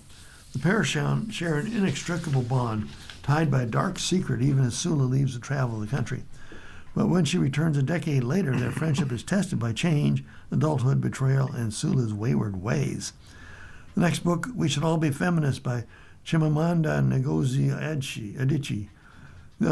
At just 64 pages, this book is a solid nonfiction essay to add to your ending of the year to be read. We Should All Be Feminists is adapted from the author's TED Talk, X-Talk of the same name. The last one is The Vegetarian by Han Kang. This contemporary horror novel is from last year's recipient of the Nobel Prize in Literature, The Vegetarian, and it follows Yong Hui, a woman tortured by nightmares that cause her to stop eating meat. The aftermath sees her husband, sister, and brother-in-law fighting for control over her mind and body. And now it's time for today's Lifeline. First we have How Was Your Day? And it's asked of Zach Bryan. Country star Zach Bryan, he got married just before midnight on New Year's Eve. The I Remember Everything singer, he shared an Instagram photo and a video from the celebration, confirming that he and his new wife, Samantha Leonard, had gotten married. In the photo, Bryan smiles as he carries a grinning Leonard, who is wearing a strapless dress with feathered trim and holding a wine glass. In the video, Bryan performs dressed in a tuxedo on a stage adorned with flowers covering Bruce Springsteen's Tougher Than the Rest. And they have a little picture of him not holding his wife in the dress, but he's playing his guitar and he's grinning and he looks very happy. Now, it's your birthday. Who's celebrating today? Singer Jet Williams turned 73. Actor-comedian Rowan Atkinson, 71. Celebrity chef Nigella Lawson, 66. Actor Norman Reedus, 57. TV host news anchor Julie Chen Moonves, 56. Actor Rinko Kikuchi, 45. Actor Eddie Redmayne, 44. Comedian actor Kate McKinnon, 42. Activist actor Adam Pearson is 41. Singer Alex Turner, who's from the Arctic Monkeys, 40. Actor Diana Reesanover is 34. And how about your horoscopes? Aries, cashing in on your office popularity, your reputation precedes you in a good way as the Sun and Venus align. Taurus, trusting the universe's grand plan, as the Sun aligns with Venus, you're being cued to fall in love with life. Gemini, offering with an open heart, you have more to give than your partner today. They'll return the favor when they can. Cancer, love on the brain. As the Sun and Venus converge, a romantic relationship has the potential to go the distance. Leo, well liked in the office, use charisma to your advantage today. Leverage your popularity to position yourself for success. Virgo, got a creative idea? Run with it as the Sun and Venus align. Life is a performance. Play is the assignment. Libra, whose presence do you value more than anyone else's? A partner, a relative, a member of your family? Scorpio, keep conversations casual today. A friend or a sibling needs your practical yet aspirational perspective to balance out their uncertainty. Sagittarius, inviting more beauty into your life, you have an eye for quality as the Sun and Venus align. Capricorn, all eyes on you. You're catching glances as the Sun and Venus align. An afternoon exchange inspires a glow up. Aquarius, creatively inspired as the Sun and Venus align, you're quietly gathering supplies to put a vision in motion. And finally, they end with Pisces, expanding community ties, the more the merrier, as the Sun and Venus align. Invite a newcomer into your group. And you've been listening to a reading of our USA Today for Tuesday, January the 6th of 2026. We read our USA Today weekdays at noon. For more information, just call us at 716-821-5555. And again, your readers today have been Jody and Alan Blackburn. If you're listening to this publication online, you're probably using our website, a podcast player like Spotify or iTunes, a streaming service like Siro, or a smart speaker. Did you know that we now have a dedicated app that can be downloaded to any mobile device, like a smartphone or tablet, for free? App users can conveniently access our live stream and any episode of our podcast easier than ever. To download the app, just type NFRRS in the search window in the Apple App Store or in the Google Play Store. Contact us anytime if you have any questions by calling 716-821-5555, extension 5. Thank you.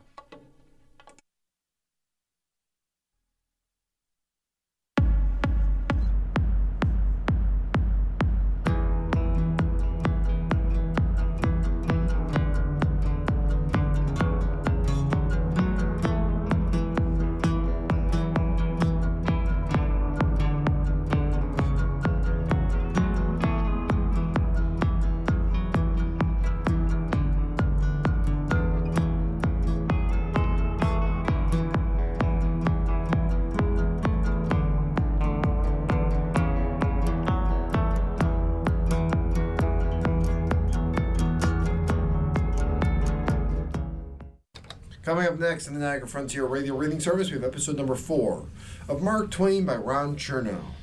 Following that at 3 o'clock is National Geographic, and at 4 o'clock we have a re-airing of this morning's Buffalo News. Stay with us for these readings and more.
following program is intended for listeners who are blind, have low vision,